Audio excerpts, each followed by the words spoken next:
बहुत स्वागत मैम, बहुत बहुत अभिनंदन।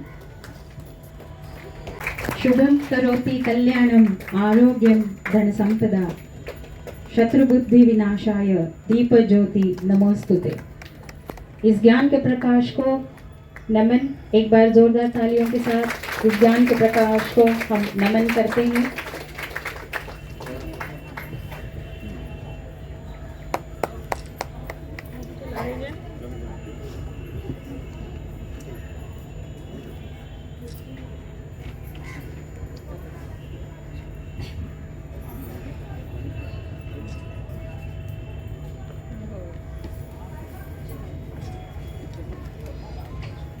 दीप प्रज्वलन के साथ गीता देवी।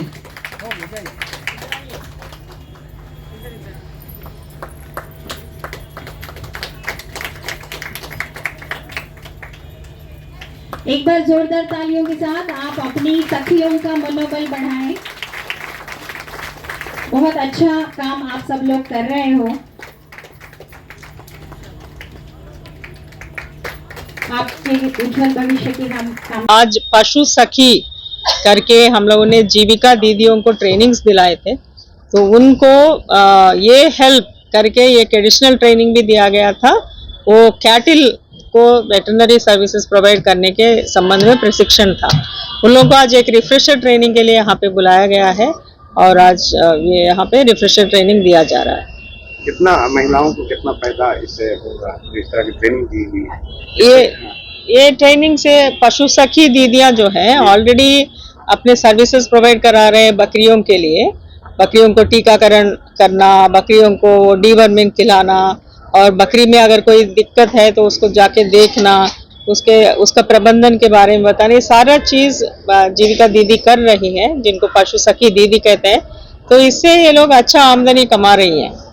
तो ये जो एडिशनल ट्रेनिंग दिया जा रहा है ये हेल्प का, उससे भी इनको काफी फायदा होगा।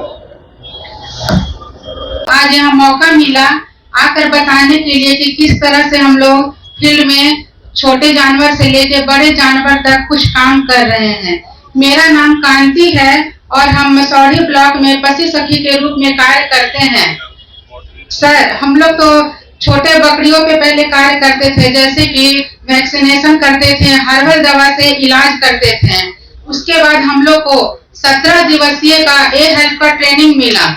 उस ट्रेनिंग में हम लोग जाने कि जिस तरह हम लोग बकरियों के रोगों को बारे में हम लोग जीविका के प्रशिक्षण में जाने थे, उसी प्रकार कंफर्ट में हम लोग को ए हेल्थ का ट्रेनिंग दिया गया, जिसमें हम लोग बड़े जानवरों के नस्ल के बारे में जाने, बड़े जानवर के बीमारी के बारे में जाने, कौन से नस्ल को हम लोग को पालना है, कौन से नस्ल से हम लोग को पाल खिलवाना है, और उसमें किस तरह से उनका इलाज करना है, उसके बीमारी के बारे में हम लोग को कोई पता नहीं था। जैसे कि बकरियों में पीपी और ईटी जिस तरह से खतरनाक बीमारी है, उस तरह से बड़े जानवर में भी खुर पका, मुंह पका, संक्रमण, गर्भपात, गलघोटू, लंगड़ा बुखार, इन सब के बारे में हम लोगों को कोई पता नहीं था। और हमारे ग्रामीण क्षेत्र के पशुपालक को भी इस बीमारी के बारे में कोई पता नहीं था।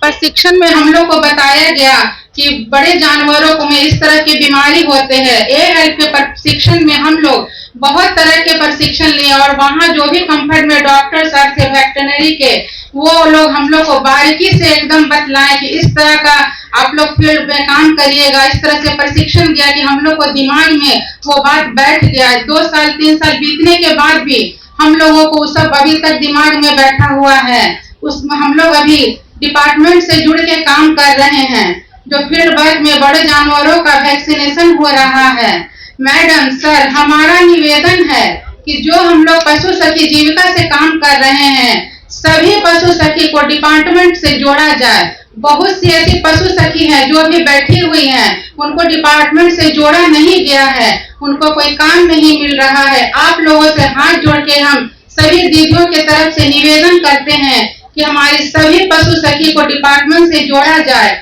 और उनको भी काम दिया जाए। डिपार्टमेंट में जो भी स्कीम आता है मैम, सर, आप लोग से हम निवेदन करते हैं कि हम पशु सखी को दिया जाए, ताकि हम लोग अपना काम करके अपना आर्थिक स्थिति को सुधार सकें। हम लोग सब पशु सखी गरीब दीदी हैं और फील्ड वर्क में हमारी जो गरीब दीदी है, ज्यादातर पशुपालन गरीब दीदी ही करती हैं, जैसे कि बकरी पालन है, गाय पालन है, भैंस पालन। हाँ बताइए, थोड़ी हाँ बोलिए ना। ये ट्रेनिंग है जो आप लोग की है, कितना इस ट्रेनिंग का आप लोगों को कितना फायदा होगा गाँव में जो गाय भैंस बीमार होती है? जिनको भी किट नहीं मिला है वो सब अपना किट लेके हम लोग देख लेते हैं, हर्बल दवा से उपयोग कर लेते हैं। क्या क्या ट्रेनिंग में क्या क्या बताया गया? ट्रेनिंग में बताया गया था भैंस की बीमारी के लिए और गाय का जो खुरपका मुहपका जो बीमारी होता है उसका कैसे उपयोग करना है, इसी सब के बारे में बताया गया था। अब बकरी का? बकरी का भी बीमारी, पीपी और ईटी का बीमारी जो होता है, इतनी घड़ी तो पीपीआर का बीमारी कसकर हो जाता है, तो उसके लिए भी बताया गया था क्या दवा करना है उसके लिए।